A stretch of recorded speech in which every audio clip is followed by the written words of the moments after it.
I'm trying to see.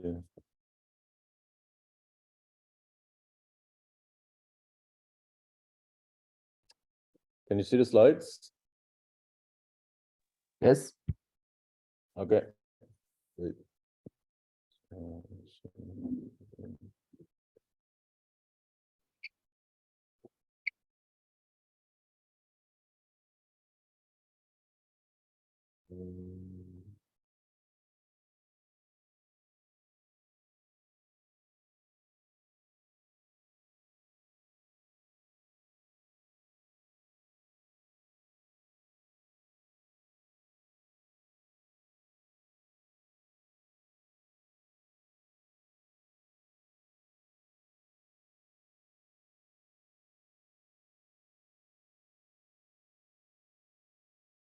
All right. Okay. So welcome everybody to our 11th lecture. So we're nearing kind of the end of the course, and so now we're doing a bit of a switch from kind of one type of machine learning to a different type.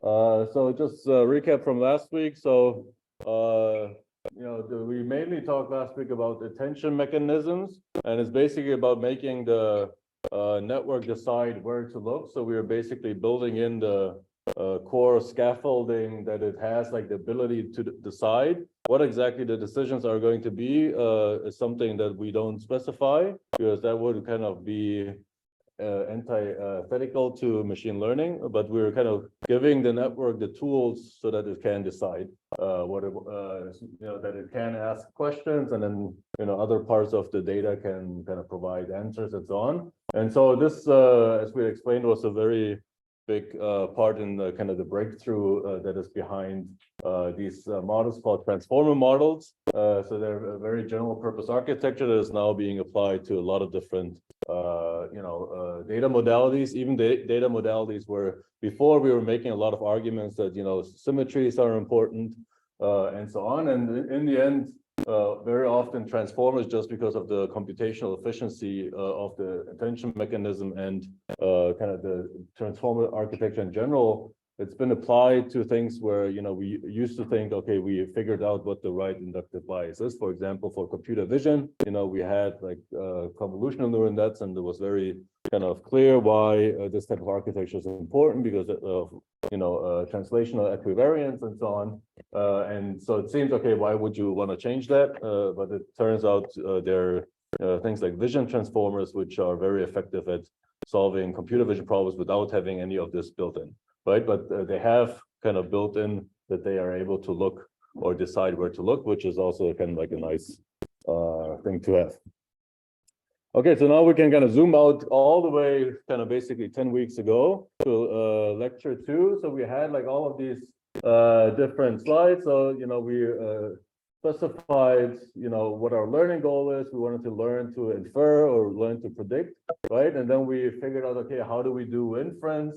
We introduced Bayes' theorem, if you remember, and then we discussed a bit how we would kind of implement Bayesian inference in kind of like a machine learning way, because one of the main problems is that we don't have a model for the likelihood in a machine learning setting, and so the only thing you could do is kind of approximate Bayesian inference. And so we basically specified, okay, instead of saying, okay, I'm going to use kind of hardcore statistics in order to do like extract my posterior P of Z given X, where Z is kind of the label that we're after.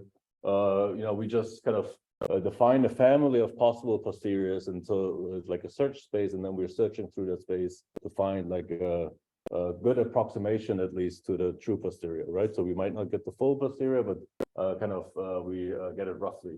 And so the data that we are basically working with was basically tupled. So we have like our samples in our training data, but the samples always come with two pieces. So they come with the data piece and the label piece. And so then the way that we specified learning is through like these ideas of amortized variational inference, which we'll review in a second, and basically comparing like a prediction to the true label. And so this is the way how we learn. Right, and so the existence of labels, so this is like an entire aspect of machine learning that is called supervised learning. Okay, so there are two issues with this. So the first is that labeled data is very, very expensive to get. Most of the data in the world is not labeled. There are many, many images out there. Most of them don't have like a label that says this is a cat, right? And so it's very difficult to get labeled data, and often requires human labor. So there was actually a news story like 2 days ago about how like companies like OpenAI to build like these crazy impressive models, they use exploitative labor practices in some remote countries in order to pay people like whatever, like 50 cents an hour to label images, right? And so it's very human labor intensive. And so you all have done CAPTCHAs, I believe, when you try to kind of browse the internet. And so the point of these things is not, I mean, it is to kind of verify that you're human, but it's also to just get labeled data, right? And so if you ever wondered, so why do you need to do like traffic lights and zebra strips and so on? It's because everybody's excited about self-driving cars, and they want to have a shit ton of labeled data that specifies what is a traffic light, what is a zebra strip, and and so on. But doesn't people already have to know approximately what's the traffic lights?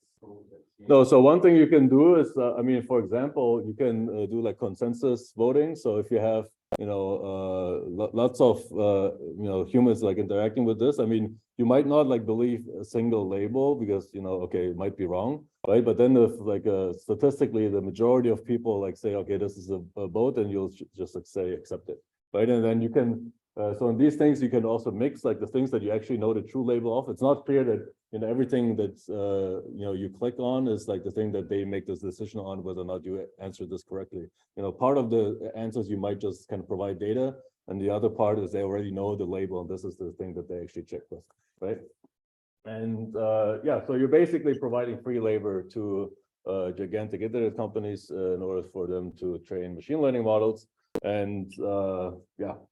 So this is very expensive. There's the one caveat with this kind of story, and this is really also why kind of machine learning in science is really kind of applicable, because in science we very often have simulators, and so actually creating labeled data is not like a matter of human annotation, but it's a matter of running a simulator. So I can say, okay, I have a Higgs boson, simulate a Higgs boson, and then I have like a simulated event, and I know this is a Higgs boson because I ran the simulator, right? Or you can say, okay, this is what my initial configuration of some fluid dynamics field. I run some simulation on like with computational fluid dynamics, and then I see what the end state is. And so I have like the initial state and the end state, and so this is labeled data. And so the simulation, so the kind of wide existence of simulators in physics is a key reason, why we very often, I mean, even though it's expensive to run the simulator, it's not as expensive, paying a human being, and at least if you're trying to pay them kind of fairly. And so then, you can basically generate a lot of labeled training data for free. So this is, I mean, but in general, just labeled data is difficult, and also depends a bit on how much you trust the simulator.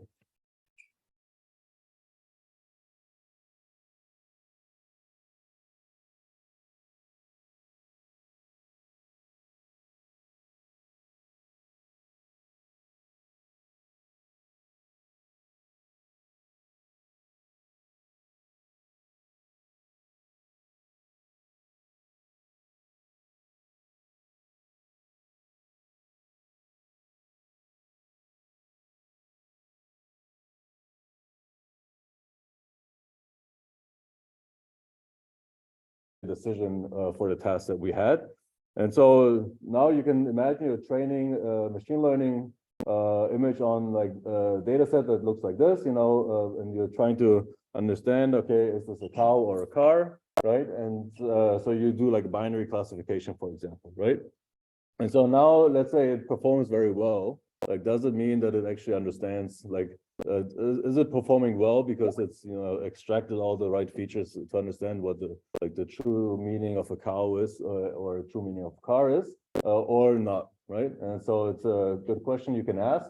And so you can also, it's not clear that it's doing this, because you can look, okay, what feature is useful to extract in order to make this classification. One useful feature is just to look at the lower left-hand corner and see, okay, is this a cow or a car, or is this a cow or a car, right? And so you would do very, very well in doing this type of classification by just looking at the rough color distribution of the lower left-hand corner in these images, and you would have a very, very good classifier, right? And so you, just because you're good at a task doesn't mean that you kind of really understood the data, because you know, you only wanted to be good at one specific thing. So you know, once you really understand what a cow is, you can ask a lot of questions, right? You can, is there a cow in the picture? Can you draw a cow? Can you you know, whatever, moo like a cow and so on, right? So you have like a you know, understanding what a cow is, and then you can actually solve many tasks at the same time.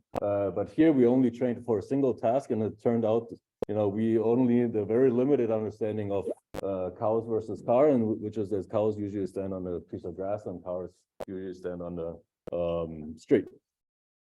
Okay, so so basically, kind of doing this type of inference and training networks for just limited tasks, you know, will basically only learn like the features that are relevant for this specific task, and it's not guaranteed that it's kind of has like a, you know, general understanding of what the data is that you're talking about. Okay, so how do we solve this? So I had like the slide where, you know, from the lecture 2 that we had, okay, we wanted to learn to infer, and this is basically what we talked about kind of the last 10 weeks or so, but there was actually a second piece of that on that slide, and it is actually learn to describe, right? So instead of trying to solve a task, you know, where you have like an input and a desired output, and you have labeled examples of what's like for a specific input, what the output should be, and then you try to, you know, learn like an implementation of this mapping. You're just trying to describe, okay, you have an unlabeled data set, and then you're just trying to describe the data. Okay, so this is when, while the first thing is called supervised learning, the second piece is called unsupervised learning, because you don't have any labels. Okay, so basically, in unsupervised learning, you only have access to the observed data. And so normally when supervised learning, you would have these data points with two features, X1 and X2. And if you remember the perceptron, we had like, you know, two colors, you know, one was class 1, the other one was class 0. But here there are no labels on the data points. We just have the raw data points. And so we cannot actually learn to infer, really, at least we cannot learn to infer some specific type of label. We'll learn to infer something kind of separate, and we'll see it at the end. But you can basically somehow, you know, digest this data set and try to learn something about the data distribution, essentially, right? So like the core of statistical learning theory is that these data are IID, you know, identically distributed data from the same density. And so, you know, somehow there's an underlying density, and you can try to learn something about this density. Okay, so then, so what do we mean by saying, okay, we want to learn something about P of X? So what is actually P of X? P of X is a probability density. And so probability density is two things at once, right? And so we can kind of see, okay, on the one hand, it's kind of like a formula, right? So if I give you, if I say, okay, the probability density is like a Gaussian, you can tell me, okay, what is the probability density of observing like a specific value, right? So I can give you, okay, minus 5.7, and you put in like the mean and the variance in your Gaussian, you kind of extract the formula, and then you can kind of say, okay, what's the probability? And this is useful, for example, for fitting, right? So for fitting, we needed to do like maximum likelihood estimation. We have like a bunch of data points. We want to evaluate what is the likelihood under like, you know, under the specific likelihood, and then we might want to fit the parameters of the likelihood so that we're maximizing this value. For this, we need to be able to evaluate P of X, essentially, right, as the type of formula.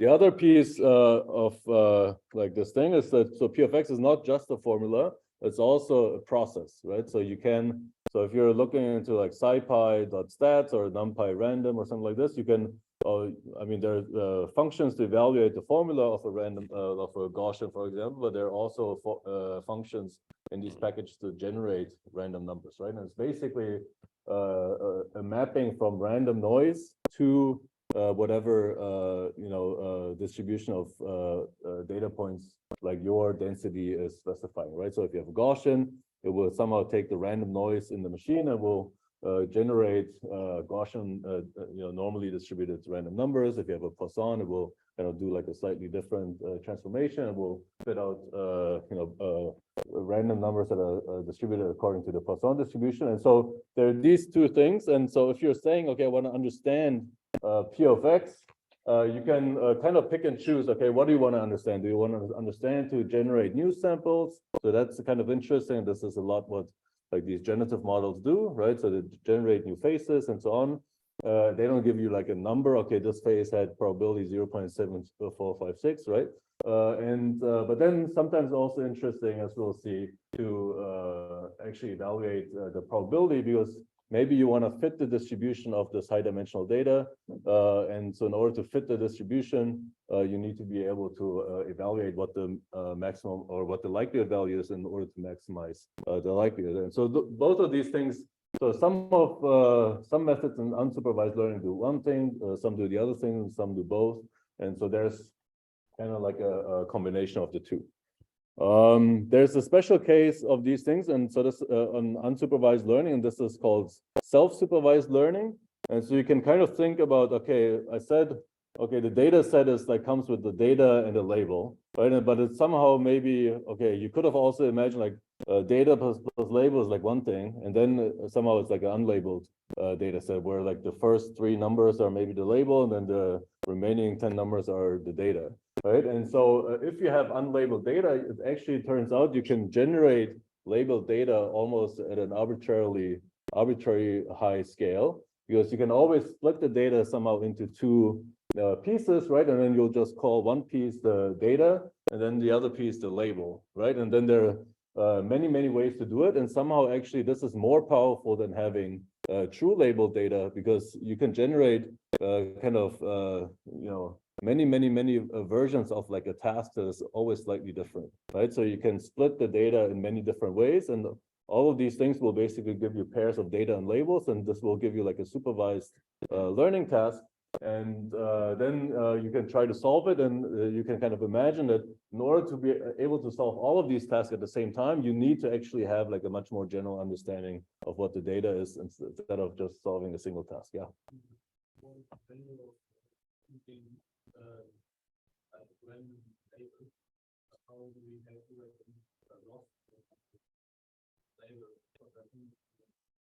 It's the same thing. So imagine you have like this data, right? And then you say, okay, let's say I want to predict. I mean, you can also do this task in your head, right? So you, basically it's like fill out the blanks, right? So you can imagine, okay, what should the image look like in the hole, right? And then so let's say you have a neural network that predicts pixel values like at all of these positions, and then you have like the actual piece of the image, and this is your true values, and then you compare the you compute the loss by comparing your prediction from the network to whatever you cut out, right? And so somehow you can generate labels on the fly by kind of splitting the data. And this is kind of called self-supervision, and it's a very powerful way, because now like it's not enough to kind of understand, okay, I can see like the pixels at the lower left-hand corner, but like if you need to kind of fill in the blanks on all of these things, I mean, you can imagine you need to have like a fuller understanding what a cow is, right? Okay, so that's self-supervision. And so, yeah, basically, this is what it says. We can basically generate an arbitrarily big collection of inference tasks, even though it's unlabeled data. We are basically just coming up with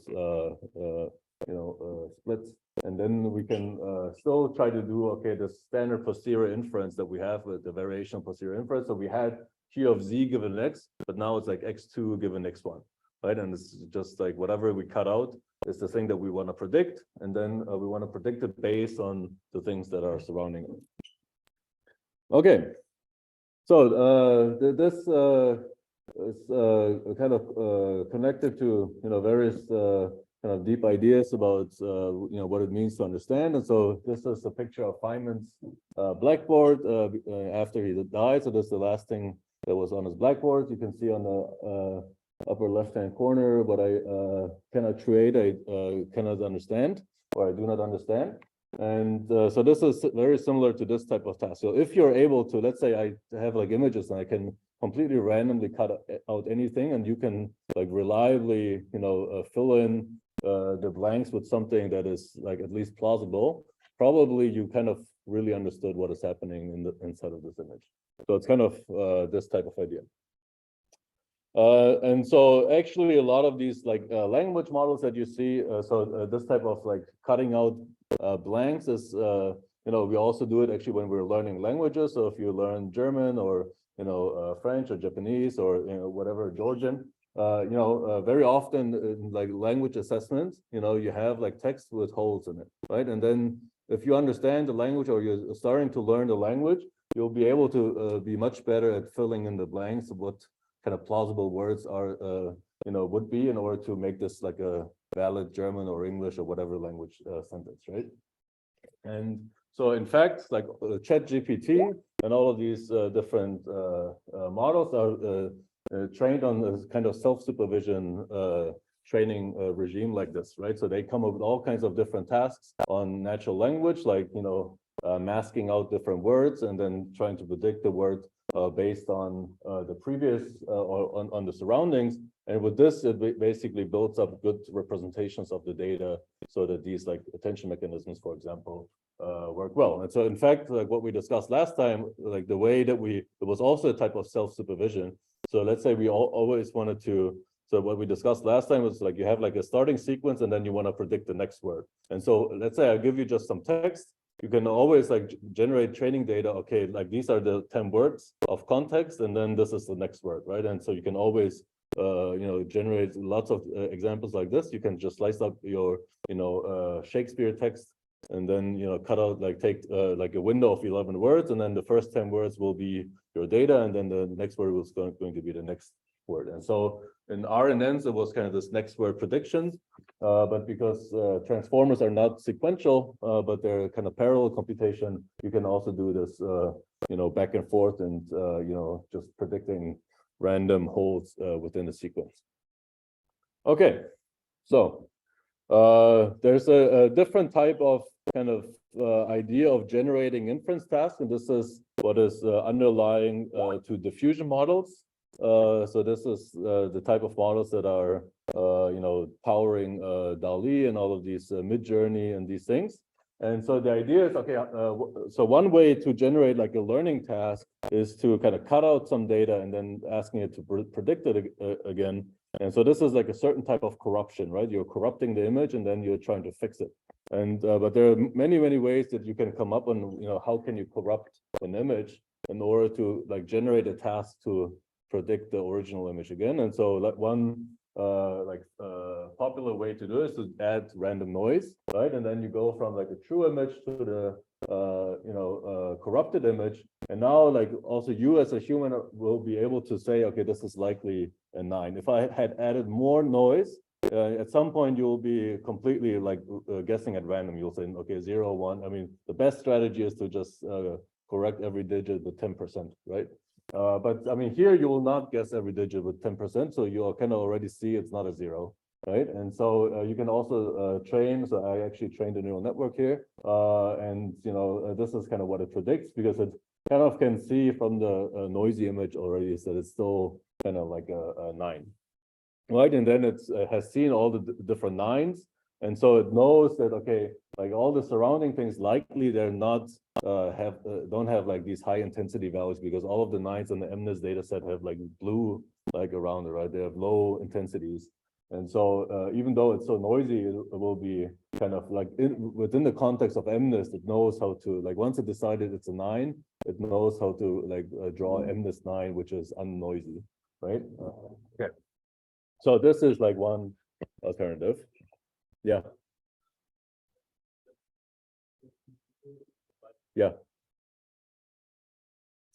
Okay, so then here's also a quote from one of the pioneers of AI, basically making the case for self-supervision. And so it's basically connecting, you can read it. So when we're learning to see, nobody's telling us what the right answers are. We just look. Every so often, you might say that's a dog, but that's very little information. So this is kind of like the self-supervised learning thing. Okay, you have like a thing and somebody explain like with higher level of knowledge explains to you what it is, right? But most of the things, you'd be lucky if you get like a few bits of information, even 1 bit per second that way.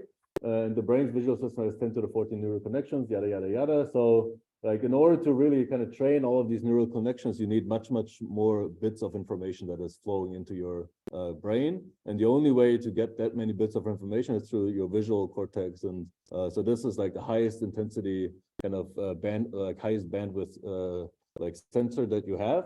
And so that's why also, for example, Tesla is kind of assuming, they want to do self-driving cars purely not on like high level sensor, but purely on vision, because the argument is, okay, humans also drive only with vision, right? And so this is kind of like an idea. And so in a sense, like every time you blink your eyes, like you're closing your eyes and then you open it again. And so that is like a type of like corruption step, right? You're blocking your vision and you have like an expectation of what you see, right, from your memory, and then you open your eyes and then you see, okay, did you match this expectation, right? Did you predict kind of, and like if the world changed completely, like once you opened your eyes, you'd be super surprised and then maybe you would learn something, right? But so every time you blink, it's basically like a self-supervised learning task, right? And so this is kind of this spirit behind this type of quote. Okay, so then this is already what I mentioned a couple of times, like all of these recent headline grabbing advances are part of like this generative modeling or self-supervised learning or unsupervised learning regime. So, started with generating faces. So you can go to this website, this person does not exist, so all of these people don't exist, even though they look quite realistic. And so all of these cats don't exist either. And so there are many URLs like this, and so you can try out various URLs that you might be interested in. Okay, so this is actually like a screenshot from before it was called ChatGPT. This was called GPT Playground, and so I just said, okay, you're basically generating, given some beginning of a text, you're generating possible completions. So this is like autocomplete on like steroids. Right, and so this is also the best way to understand what ChatGPT and these things are. So they're not really knowing anything. They're just like generating plausible autocompletions, the same way like your cell phone is doing autocompletion, but it can do this for thousands of words. And so I roughly follow this type of guideline. Yeah, so this was kind of the older interface behind GPT before ChatGPT took off.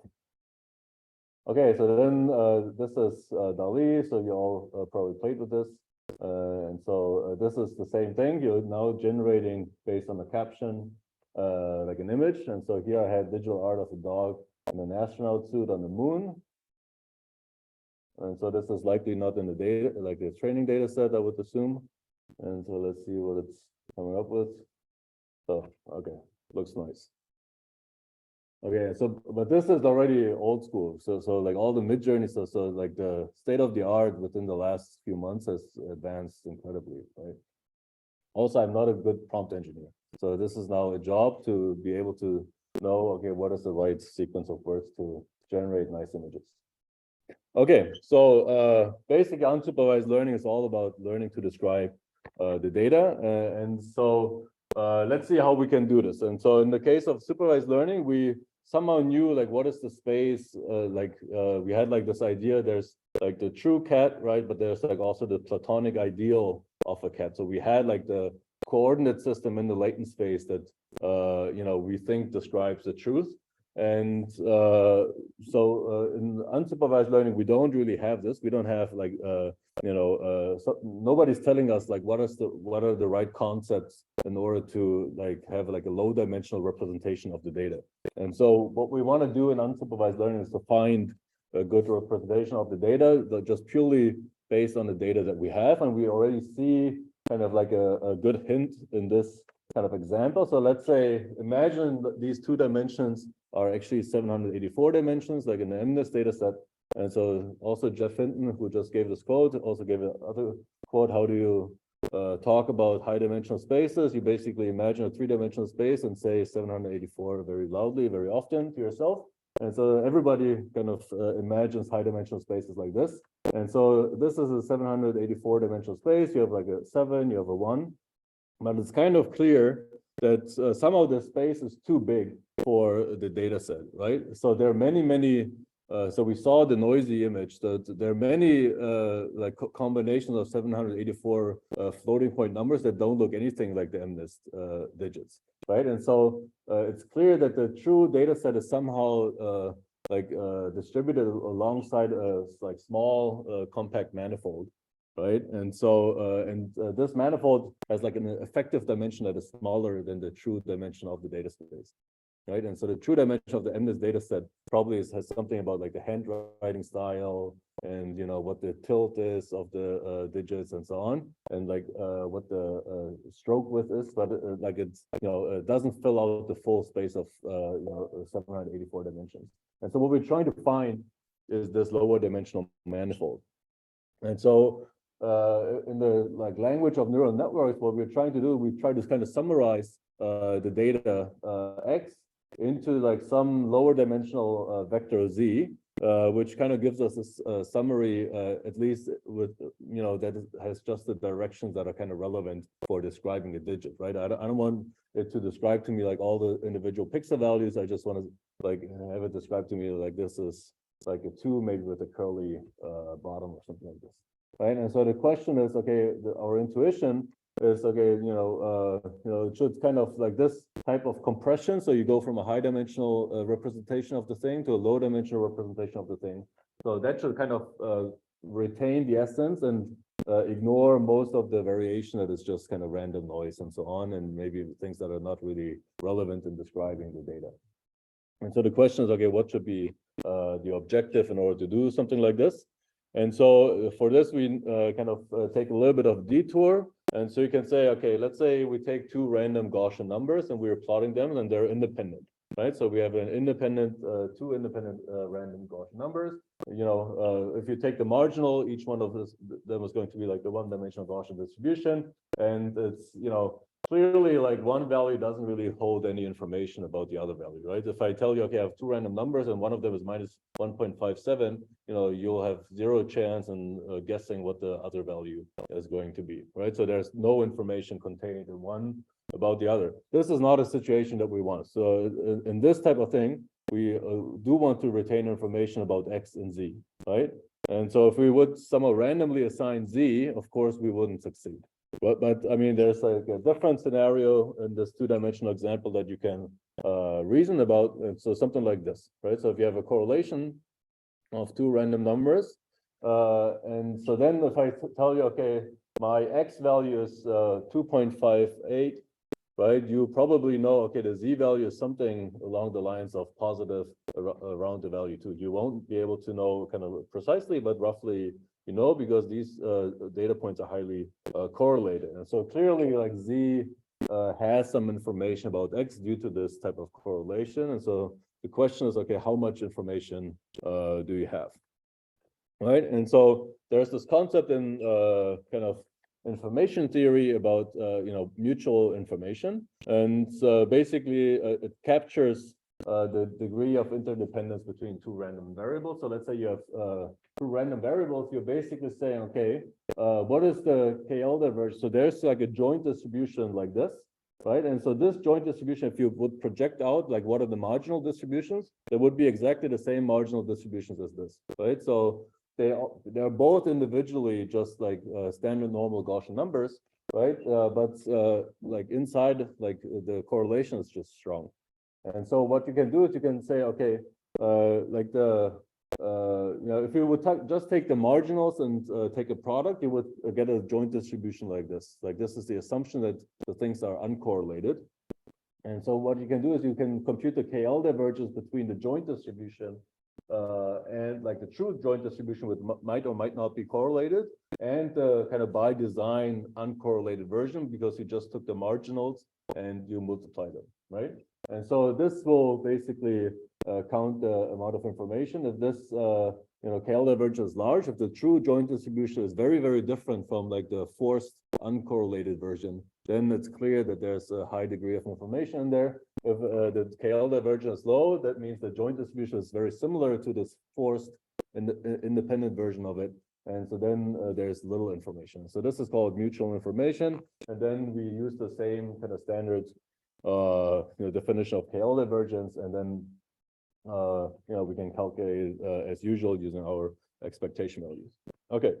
And so we can use this idea of correlation basically or of mutual information in order, so there's kind of like a general notion of correlation, which is nonlinear. And in order to kind of figure out, okay, how should we design our compression algorithm?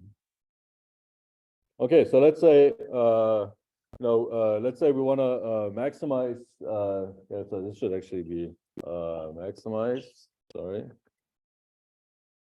but you can always turn any maximization into a minimization problem by switching the sign. Right, so let's say we want to maximize the mutual information for a given stochastic representation. So we have a random vector x, we have some parameters phi, and this is generating like an intermediate representation z phi. And so now we can kind of compute, okay, what is the mutual information between z, which is also now a random number that I compute from x, and how much information was retained from x using this thing, and we just plug it into our kind of formula for the mutual information, and then in the end, basically it becomes just this type of likelihood term. So y, y is like this constant. So you can see, okay, you have log p of x, so the joint distribution at the top, and at the bottom you have px and p of z. And so, but p of x doesn't really depend on phi, right? The distribution of x doesn't depend on how I'm compressing it, right? And so you can kind of take this out, and then p of xz over p of z, this is basically just the likelihood term, right? So this is Bayes' theorem. And then you have like some constant, which is not relevant for minimization, for like your optimization problem. And so to maximize the mutual information, you would want to basically maximize, okay, what is the probability of recovering x given z? Right, and so this is kind of, okay, if z is very, like whatever compression z has is very efficient in extracting x again, then you kind of by definition retained all of the relevant information about x. Right, so the problem is, okay, this is nice, we don't know p of x, so this was kind of one of the main tenets of statistical learning theory. Of course, we only get samples. Right, and so of course, if we don't know p of x, we also don't know p of x given z of phi. So I don't know what the probability is of getting like a specific image given some kind of random compression of a different image, right? So it's very difficult to answer. And so, but we can try to solve this kind of in the same way as we solved this in kind of in the supervised learning thing. And so we can basically try, okay, we don't know p of x given z, but we can at least try to approximate it using some q of theta. So let's say we have some kind of family of distributions, the same way we had families of inference distributions, you can just plug it in. And so you can basically come up with that the true mutual information is bigger than it's basically like a it's lower bounded by this approximate mutual information, right? So, and basically you have like the true mutual information, you have the approximate mutual information. If you're maximizing the approximate mutual information, it needs to push the true information upwards in order to still hold this inequality, right? And so by maximizing the lower bound, you're also like implicitly maximizing the true mutual information. So this is kind of this idea. And so now we're doing this sign flip where we are basically saying, okay, we're taking the negative log likelihood. And so then it's an upper bound on the negative mutual information. We're minimizing this, and then we're pushing the true negative mutual information downwards. And so now we converted this maximization problem into a minimization problem. So it's a kind of trivial operation, but it all works out. Okay, so now basically we have a kind of recipe on how should we kind of do this type of optimization for what the compression should be. And so, okay, how do we create this variational family? And here again, we can use the same approach that we had in supervised learning. So if you remember in supervised learning, how did we actually do like this, variational family? So we had like this wrapping, like the actual like distribution, whatever it is. So we have like some kind of density family, that is somehow simple. We can easily compute. So, for example, the Bernoulli distribution or the normal distribution and so on. And so those things usually come with parameters like mu and sigma, right? And then basically what we then use is we use the universal function approximation properties of neural networks, and we just basically say, okay, let's say, okay, it's going to be like a normal distribution, but we're going to predict the parameters mu and sigma using a neural network, right? So this was this idea. You have like a vehicle, which is normal distribution or Bernoulli or whatever. And so these have like slots, and then you have neural networks that predict these slots from like high dimensional data. And this is how we did, our like supervised learning. And so we're going to use the same trick here. And with this, we kind of have a very nice recipe for optimizing the representation of the data. And so somehow we basically have our compression. So we go from X to like a low dimensional representation Z. And then we need to compute, or we need to somehow set up a Q theta of X. So we need to predict again, like, what is like the mean expected value of X given Z. And so this is just going to be like a mirror image of this neural network. And it's going to basically go from low dimensional representation to a high dimensional representation. And this is going to be the parameter of a very high dimensional normal distribution. So it's going to be a normal distribution in 784 dimensions. So every pixel kind of gets like a Gaussian on top. But the mean of this Gaussian, so the bulk of the thing is, okay, what is like roughly the image or like the expected image, this is being computed by a neural network, right? And so once we have basically our Q of theta and our compression f of phi, we can then kind of compute our upper bound to the negative mutual information, and we minimize this. And so with this, we're optimizing our representation, right? And so this is, once we put everything together, it's basically what we call an autoencoder, right? So you have like so why auto? Because it's self-supervised. So you have basically like an image, you're encoding it into a small representation of the image, that has like all the relevant information. Then you're trying to predict the original image again. And so it's exactly this idea that you use the data itself as label to whatever your task is, right? So you take in your image, you encode it, and then you try to predict it again from whatever encoding you have, and you see, are you successful in predicting? If you're successful, then it looks like your encoding is like a good representation of the image, right? If it's like this first step is, putting out garbage, there's no chance you will be able to repredict, your original image. And so somehow, and so why is it like an encoder? Because it's kind of like encoding and decoding. And so this bottleneck here, Z, is sometimes also called like the latent code, right? It's like a short, simple summarization of this high dimensional data. Okay, and so then, so the first part is called the encoder, and the second part is called the decoder. Okay, so then we can kind of simplify the law. So let's say, as I said, so we are kind of using some kind of vehicle, density like in our setup of the variational family, where we were predicting the parameters. And so let's say this is like a normal distribution, and a normal distribution, like basically exponential of minus x minus mu squared, right? So roughly. And so if you put like all the right numbers or like the right structure into this variational family, basically what comes out is like a standard MSE loss that you know from machine learning. Is basically saying, okay, so you have your original image, and you compare it to like the function composition of first encoding it as Z of phi from X, and then decoding it with f of theta. And then you compare, okay, like this combination of coding and decoding, does this reproduce my original image? And then if that is true, then you have like a nice, good autoencoder, right? And basically saying, okay, how do I best communicate this through like a limited bandwidth channel? So this bottleneck is very important. why is this bottleneck important? Because let's say you had like you didn't want to be like space efficient in describing the image. Of course, like the trivial like encoder is to just do like the identity, right? But in order to do the identity, you need as many channels as you have pixels, right? But it's kind of like a uninteresting summary of the data where you just kind of list pixel by pixel what the value is, right? So that's not interesting. So it's really important to have like this bottleneck thing because then the network is forced to summarize it in a way that is useful and that captures the right semantics of the image. Okay, so then what does this look like? So let's say we're auto-encoding MNIST.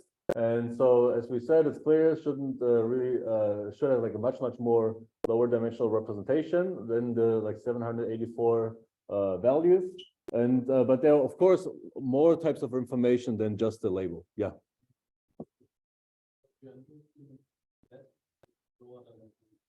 Yeah. Yeah, exactly. So you're interested in taking this, learning a good representation of the data. But in order to do this, you basically check, okay, once I have this encoding, can I decode it? And then if you're successful, great, right? And so you basically, yeah, so the second part is just for learning. Like later on, it's going to be used for something else too, but okay, bear with me. Okay, let me see, where was I? Okay, so here we can kind of see the power of kind of self-supervised learning. So if you have a label data set, I mean, sure, the true digit is like a relevant piece of information. Like, of course, like a 2 looks different than a 3. But I mean, all of these are 2s, right? And so it's clear that, okay, just saying it's a 2, like, doesn't cut it. Like, if you want to really understand what is the 2, like, you need to understand of the different writing styles and so on. There's a thing in MNIST where, you know, so in the MNIST data set, because it's an American data set, people, like most of the 7s that you've seen are kind of like a 7 that looks like this, right? And whereas in Germany, most of the people would write a 7 like this, right? Most of the 1s are like this, whereas in Germany, a lot of people would write it like this, and so on. And then, you know, there's also like a possible confusion between the two. And so this is just basically all of these different categories of handwriting style and orientation of the digits, the width of the stroke, and so on. All of these are relevant to understand the data set. And so just knowing the label is not enough. And so this autoencoder will basically learn to encode all of these different properties within its latent code in the middle of this autoencoder structure, which is the bottleneck. Okay. But it also tells you that the bottleneck must probably be larger than whatever space is needed to just encode 0 to 9. I mean, you need to encode 0 to 9, but you also want to encode more things. And so you want to have like a, you know, high dimensional enough latent thing, but not as high dimensional as X. And so in fact, like a 2-dimensional is already pretty good, right? Okay, so then, of course, so this is like a general structure. It's the same idea as always in machine learning. You know, we give like the general structure and then everything else we leave to the machine. So, you know, with attention and like embedding, it was always, okay, we basically give you the tools to, you know, ask queries and, you know, provide keys and, you know, we tell the machine how to, you know, compute the attention thing. But, you know, what exactly the queries should be or the keys didn't matter. In this convolutional neural network, we didn't tell the machine what are the right filters to you know, use in order to extract features from an image, but we said, okay, you do need to use filters, right? But you figure out what the filter should be. And so here it's the same thing. We just have a generic neural network. There are, of course, we have still the freedom to basically use all of the tricks that we have in order to kind of make these networks nice to the data set. And so there's like the kind of boring approach. Okay, these could just be like deep, like or like MLPs or something like this. But you know, you could have you know, also like a CNN and like the transpose over CNN. And so where instead of pooling, you kind of expand. And so then so this is going to be much more effective for image data. There's a very interesting kind of super minimal version of an autoencoder where like you don't even have like a perceptron. You only have like the linear mapping, right? The perceptron was linear mapping WX plus B and then the sigmoid, right? So that's like the simplest neural network you can think of. But you can go even simpler and you just have the linear projection, right? And so if you have an autoencoder is just a linear projection, this is actually what like in a data processing class you would maybe learn under PCA or principal component analysis, right? So this is one of the classic non-deep learning dimensionality reduction techniques. So can you summarize the data into like principal components? You try to like orient your axes in this mapping in a way where you have the most variance. Yeah. We share, does the encoder share with? No, so here, yes, but like in general, like in the autoencoder, no. Yeah, so good, yeah, good recognition skills. Yeah, so that's kind of interesting. Like somehow like autoencoder is like the nonlinear version of a principal component analysis. Okay, so then you can see, okay, what are like the different examples? Like because the principal component analysis is so kind of limited in its what it can do, it's kind of clear that, okay, if you try to reconstruct images just from the principal component, I mean, you roughly get already something that is kind of reasonable, like it's not random noise, right? And so you can see this here, so that's the just right. It's, you know, black in the middle, high intensity in the middle, low intensity in the surroundings, and so on. But then if you do like an autoencoder with a CNN, it's much better, right? And so this ideas of, you know, can we use like a nice neural network within the autoencoder structure? This makes still a difference. And so here you also see what is the dimension of the latent space. And so here was 16-dimensional latent space. And so these are like the 16 leading principal components. Okay, so then, so what can we do? So once we found like a nice encoding, we can actually plot the encoding. So we can basically, so this is a dimensionality reduction technique, is also a way to visualize a high dimensional data set in a low dimensional setting. And so you might imagine, okay, how are like these images distributed in this super high dimensional space? So clearly some of the twos need to be somewhat more close together than the threes and so on. And so actually, if you have a low dimensional enough latent space, we can just visualize what is like the code of all of these different data samples. And you can kind of see, okay, with MNIST. So this is like the encoding of the latent space. Like here, the latent space was forced to be between 0 and 1. Then you can see, okay, it will force, I mean, like, so it's colored by the true digit. And so it's clear some of the code, I mean, because the like what the identity of the digit is clearly like very relevant information. So you would expect like the latent code to maybe encode the stroke and the, you know, handwriting style, but also primarily it should encode what the digit is. And so you can see if you color the encoded data by the digit, you can see that, you know, similar digits are kind of like within like one cluster, right? But there's one or two things to note here. You know, note that there's no regularity in the shape of the clusters, and also kind of the notion of the distance. So, you know, you can, of course, in this space kind of compute the distance between points, but it's not really clear, you know, how should you interpret this distance? You could imagine you have like a bijection, like a one-to-one mapping from 2 dimension to 2 dimension. You can mix up all of the things and then it looks very different. And so what exactly the mapping is that the autoencoder learns is, you know, not clear. And, you know, there's lots of effort in order to shape what this type of distribution looks like. And so we're actually going to talk about this in the remaining half an hour.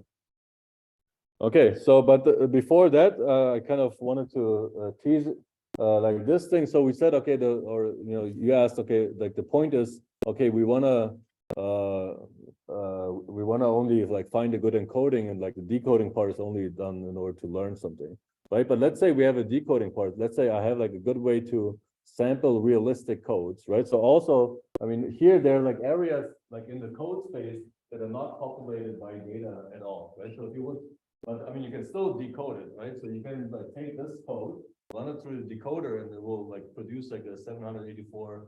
I mean, it will produce like a 28 by 28 image, right? But it will not look like anything like a digit, right? But if you decode this, it's going to look like a 1, right? If you decode somewhere like a point here, it's going to look like a 7, right? And so, but let's say I magically had a way to generate realistic Z's to begin with, you know, that are representative of the true data set. I could actually generate new digits, right?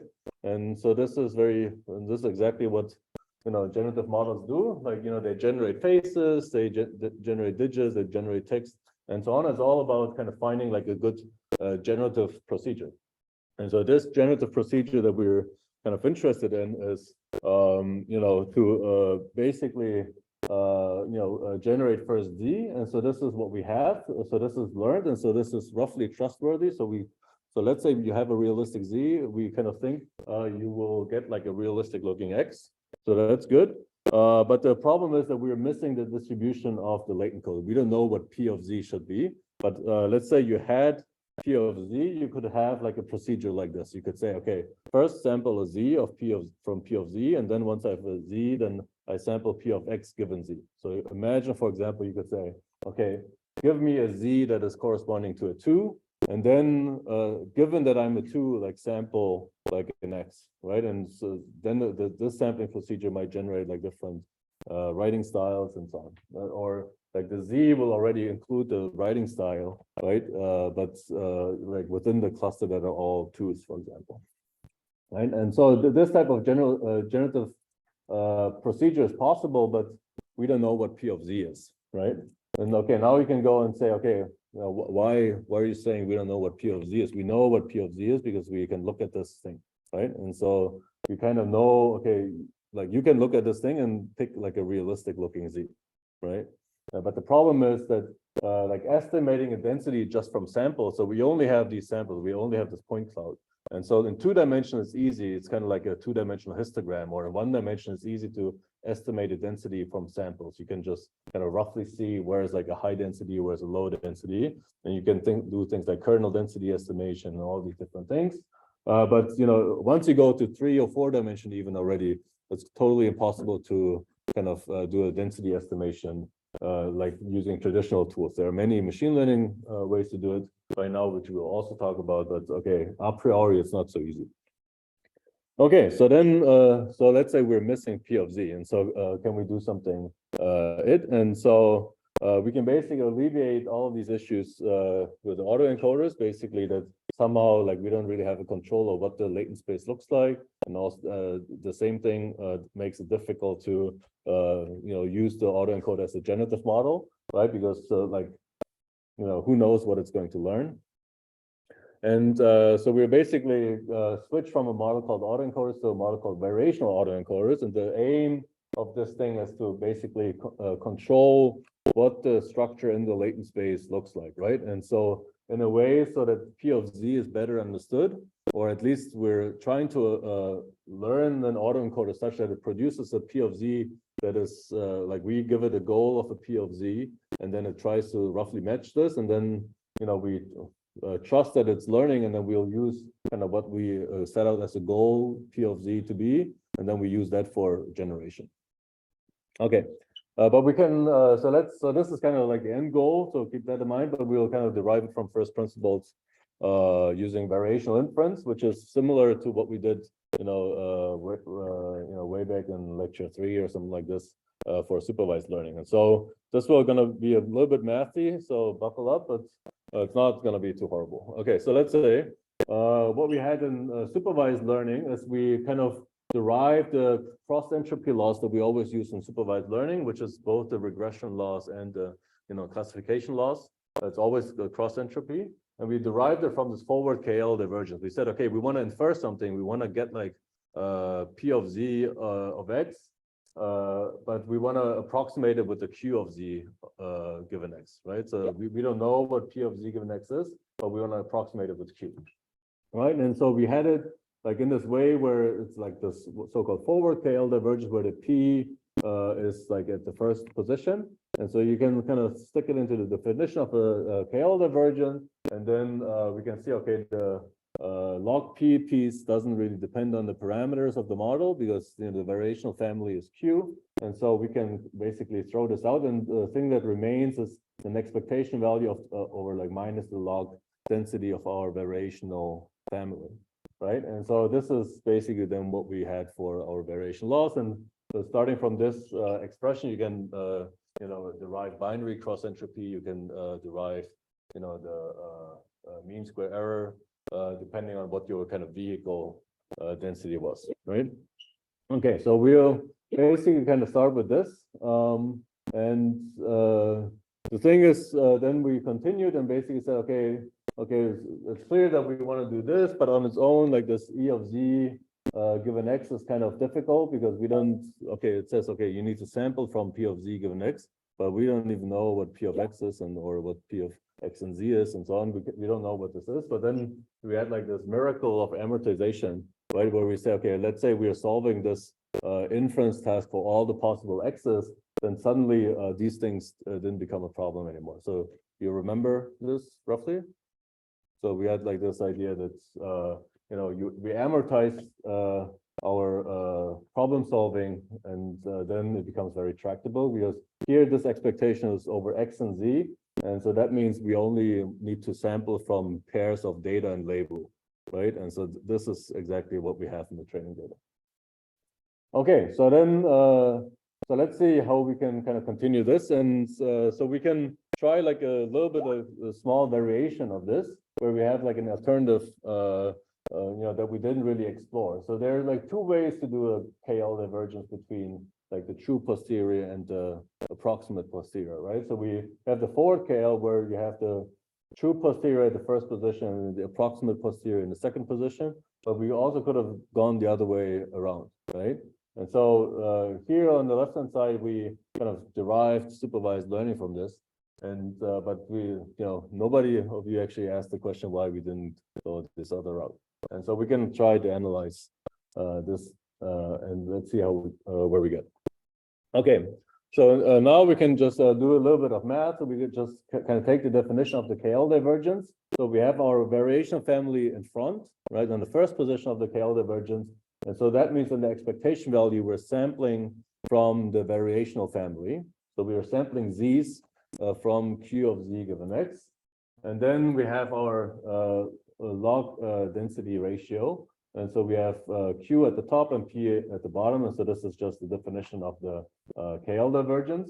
And so now what you can do is you can basically resolve. So you can use Bayes' theorem. So Bayes' theorem is always kind of the joint divided by the marginal is the conditional, right? So P of X given Z times P of Z is just the joint density of P of X and Z, right? And then divided by P of X, then this gives you the posterior. And so you can basically do the thing in reverse, and you can say, okay, this posterior is actually like the joint divided by the evidence, right? And so you're, because it's in the denominator, like the order, like top and bottom are flipped. But this is like kind of basic math. Okay, so let's say we have this, and now we can kind of expand these things a bit more. And so we can basically say, okay, we can split this thing into two pieces. So let's say we're looking at this piece, and then we're separately looking into logarithm of P of X as an expectation, right? So we can split the logarithm into a sum, right? And so then we can say, okay, we have this piece with the variational posterior and the joint density at the left, and then on the right-hand side we have the expectation value of Q of log P of X, right? And so log P of X doesn't really depend on Z, right? And so we can pull it out of the expectation value because, okay, what are you going to do with these Z's, right? It's not dependent on the Z, so you can just pull it out. And then it's just the expectation value of 1. And so that because this is a normalized probability density, the expectation value of a normalized density is just 1. And so basically this goes away, and then you arrive at this expression at the bottom where you have basically the logarithm of the variation posterior divided by the joint density plus log P of X. Clear so far? You can try to follow this at home, but so all of these things are not very complicated operations. Okay, but so now what did we gain actually in the end? So we can basically start now kind of express log P of X as like this KL divergence that we started with, this reverse KL divergence, plus this piece, right? So this is just a little bit of manipulation. So we take this piece on the other side, and so this is minus this thing, but minus logarithm is just the logarithm of the inverse, right? And so it's plus, and so now we have like the joint distribution on the top and the variation posterior at the bottom, right? And so now we have basically an expression for log P of X. And the log P of X is like this KL divergence. How well are we doing our inference, right? So the KL divergence is measuring how good are we doing our inferencing? Are we, with our approximation of the inference, are we close to the true inference, right? And so ideally this is 0. And then we have like this different piece, which is basically, some kind of positive number. Okay, so then, so this thing has a name. And so this expectation value of the joint density divided by the variational posterior is called the evidence lower bound. So why is it called the evidence lower bound? Because, I mean, it's basically here. So you can have log P of X. This is the log evidence, right? And it is like the KL divergence is positive, right? It's always like a positive number. So if the densities are the same, it's 0. If they're different, it's greater than 0. And so this thing can only increase. So this expectation value is, so log P of X, at least this maybe plus like a positive number. So that's why it's low bound on P of X. Okay, so here we basically have log P of X is our little KL divergence on how well are we doing inference plus our elbow. And this is of course larger than the elbow. And so the elbow is the lower bound to log P of X. All right, so now what we can do is, okay, let's say we have like a perfect inference, right? Then our KL divergence would be 0. And then, we would basically, we can kind of think of a new task. And so for good inference, basically what we want to do is we want to maximize the elbow, because log P of X is a constant. It doesn't really depend on how well we are doing our inference, right? It's a constant. And so either you have like a bad, KL divergence and a good elbow, or vice versa. And so you can basically try to maximize the elbow in order to kind of improve your inference. And so that's great. And so now we can kind of look more closely at the elbow, and we kind of start to see a problem that we just had already with the autoencoder, right? Okay, so let's say we kind of define a task that is defined on the elbow. And so now you write your neural network for like Q of phi of z given x. It's like a kind of standard inference network, that is predicting like what the true label or what the true latent code should be. Yeah, but then you still need to compute this upper piece in order to compute your loss, right? But we don't know what P of X and Z is. So that was kind of also core to like machine learning. And P of X and Z, at least, okay, we can kind of roughly separate it as P of X given Z times P of Z. So the likelihood times the prior. So like, what is the distribution of the Z's? And then once I have a Z, how do I map this to like a high dimensional data item?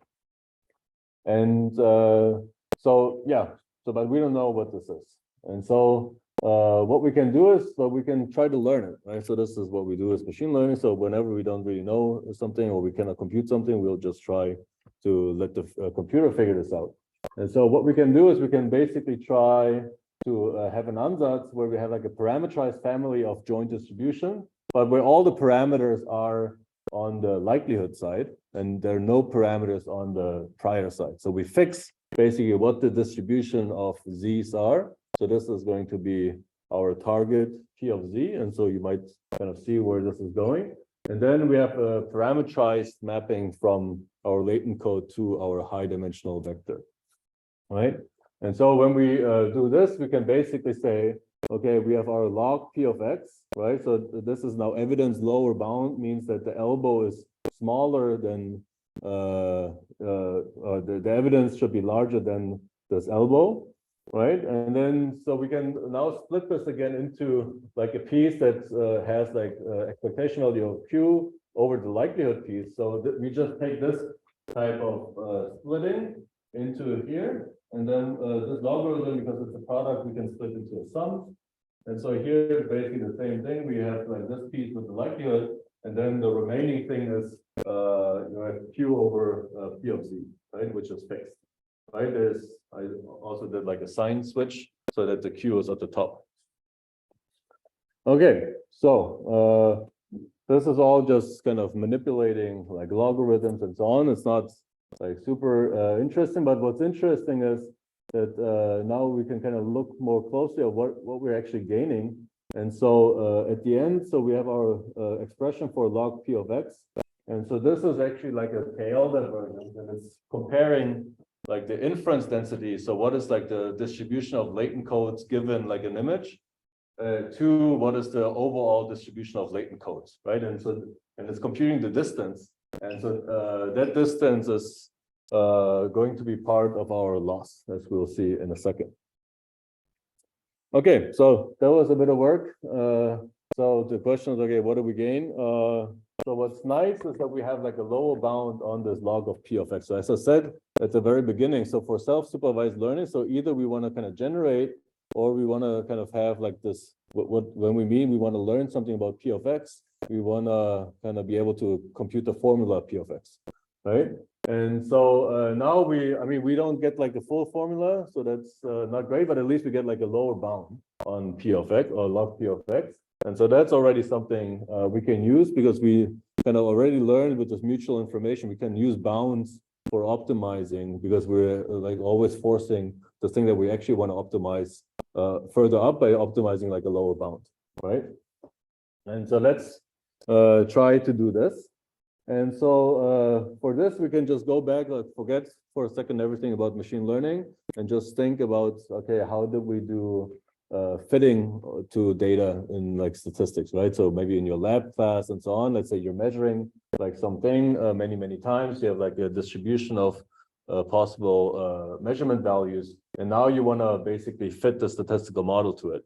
And so either you're like doing Bayesian statistics, so that's great. But if you're not doing Bayesian statistics, what you do is you do the just like maximum likelihood principle, right? So you take all of the different data, you assume a model p of x, you stick all of your data items into this p of x, you compute what the value is, you take the product, or if it's log p of x, you take the sum. And then you just say, okay, I want to have a model where the data that I actually observed was highly likely to be, like the data that I measure. So which is like a reasonable thing you want to say. And so then you just say, okay, let's say I can compute p of x. The way that I fit the data or I learn to describe the data distribution that I measured is to just kind of do this maximum likelihood principle. And so we're not now going to do the same thing, but just in high dimensions and with a very complicated p of x, which is not like a Gaussian as you would do in like linear regression or something like this. Okay, so but this is kind of like what's happening. So this is before the fit. This is of course a horrible, description of the data. And then once we fit, we're fiddling with the parameters, and then we hopefully we get like a good description of the data. And so here, notice what you can do. So let's say now you can forget about the data, but you have this p of x with the theta hat. And so now, of course, if it's like a Gaussian, you can sample new measurements, that are roughly compatible with the data that you observed to your heart content, right? So you can generate 1 million samples, and they will kind of roughly look similar to the data that you measured because you fit the density to the data. And so the same is going to happen with the faces. So let's say we're applying this negative log likelihood idea to our elbow. So we have our lower bound, and so the idea is going to be we want to maximize the likelihood. We have a lower bound to the likelihood, and so we are maximizing our lower bound. It will kind of by force push the true likelihood up, and then so what is this distance? So then the question is, okay, if there's like actually like a small distance between the lower bound and the true likelihood, then that's good, right? Because then like this type of maximization is going to be great. So when is this distance going to be small? This distance is going to be small if this KL divergence is small, and this KL divergence is basically doing how well are you doing inference. And so you're learning two things. You're basically learning to predict the latent code, and you're learning to generate the true data from the latent code. And both things are kind of working together in this type of optimization. Okay, so let's see where we are. Okay, so now we're basically in this business of an unsupervised learning of a bound of p of x. So the idea is this: okay, we'll just kind of take all of our data. So kind of like the finite statistic version of a expectation value, right? So like a sum over, like, so this sum of like a finite data set is just like the finite statistics version of an expectation value, right? And so we'll take the expectation value of our minus log density. So this is something we want to minimize. We know this is smaller than the minus elbow. So again, we did like this sign flip in order to turn a maximization problem into a minimization problem. And then you basically get like an expectation value over X, a sampling over possible Z's given X. And then we have our KL divergence, which is comparing the posterior to the fixed prior that we assumed. And so in the end, like after all of this kind of discussion, what we had is that like maximum likelihood, optimization for like a high dimensional data set like MNIST images is basically what we would call amortized reverse KL variational inference, right? So we had amortized forward KL variation inference where we had E of X and then E of P of Z given X, and then those things combined as E of P of X and Z, which was just the training data. So you can go back in the slides. And but here is basically the amortization piece is like the E of X. You're just doing this for all of the different X's. And then the variational inference is that you're trying to find like a good way to predict the latent code for a given X. Okay, so then we can see what we gained. And so now you might notice that we have like exactly the same type of components that we had in an autoencoder. We have like a thing where it's wrong. So let's fix this. So we have a thing that does inference. It predicts like the latent truth of the data from high dimensional data. And so it's like what's called an inference network. And then we have a thing that like once it has like the summary of the data will like it's like a stochastic model what the true realizations of this high level summary might look like, right? And so this is the decoding piece. Okay, so then this is just an autoencoder. And so basically this architecture, which is roughly like an autoencoder plus this loss definition is called a variational autoencoder. And this is like a setup where you have much more control over what the latent space looks like. And yeah, so then the encoder is kind of like a standard inference thing, and the decoder is like the part of this generative model that tries to recover X from the latent code. And so now we can kind of like in the last couple of minutes look more closely at the loss. And so you can see like this initial loss where you're basically taking like the expectation value over how well we are reconstructing the image based on the latent code, which we computed from our inference network in the first place. This is very much kind of like the standard autoencoder loss, right? So we are computing the code, then we are regenerating an X, and then we're comparing the regenerated X with the original X. And this is basically what people call the reconstruction error. But now there's like a second term in here. And so we'll see. So if you just had like this first term, it will basically behave much like an autoencoder. But then you have like the second term. And so what is the second term doing? And so the second term is basically acts like a regularization term. So this thing tries to really hard to reconstruct as hard as possible, right? And if you go really hard, it's going to kind of explode a bit the latent space. It's gonna go very janky because it will kind of try to place things in a way so that it's like almost or very, very easy to reconstruct exactly, right? And so this second thing is doing, okay, what are the possible codes that are being generated given an X, and how do these compare to like the overall distribution of all codes that you might have? And so that should be small, right? Which is weird because so it should not be hyper specific. So this first thing is like a specific thing to X, and this is like an unspecified thing. And so this thing, if you want to minimize the whole thing, and if this thing is going to be small, that means like this KL divergence, the posterior can't really diverge too far from the prior, right? And so the X should not be too too forceful. Like the inference should not be should not collapse to a single point, right? So if this, like these posteriors are collapsing to a single point, they will look very different to this prior, right? But you want this not to be super different. Of course, you want it to be a little bit different so that you can place different data in different regions, but it should not like completely go crazy, right? It's kind of like a regularization term. And so this basically has like a regulating behavior while you're training, and you can kind of see what happens to this while you're training your autoencoding. We can look into the latent space, and so we can see what is happening. And so, okay, the loss of reconstruction plus prior regularization. And so now you can see, okay, this was the latent code on the left-hand side with the standard autoencoder. It like looked all like crazy. And here on the left-hand side, you basically see like the overall values of possible codes is roughly like just a standard normal distribution, right? And so if you ask me, okay, what is like a typical latent code? I can just say, okay, just draw a two-dimensional Gaussian with standard, like with zero mean and like standard covariance, and then you'll likely have a good latent code.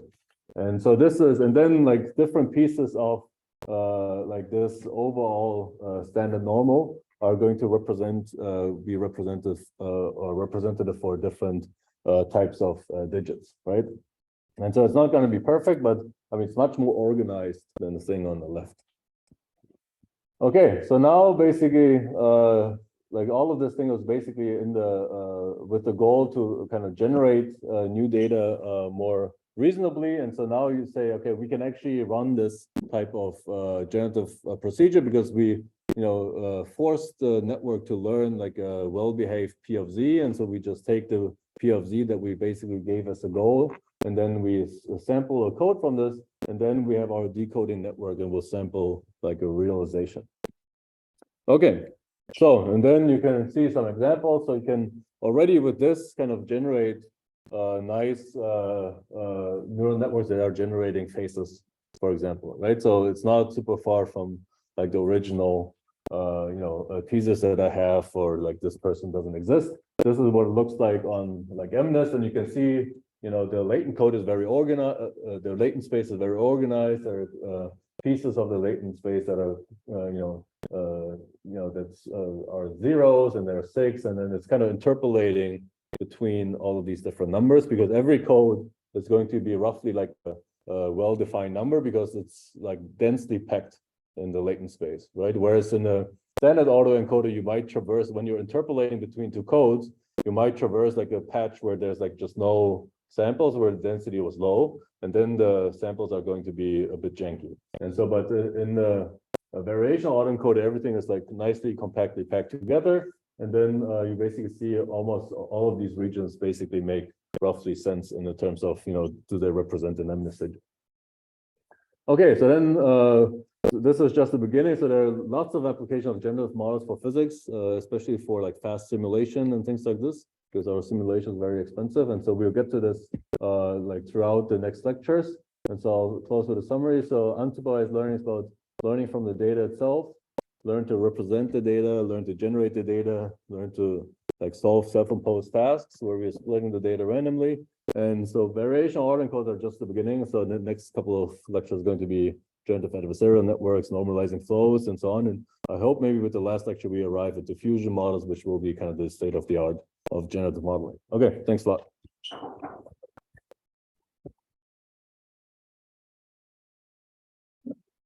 All right. Bye, everybody on Zoom. Bye-bye.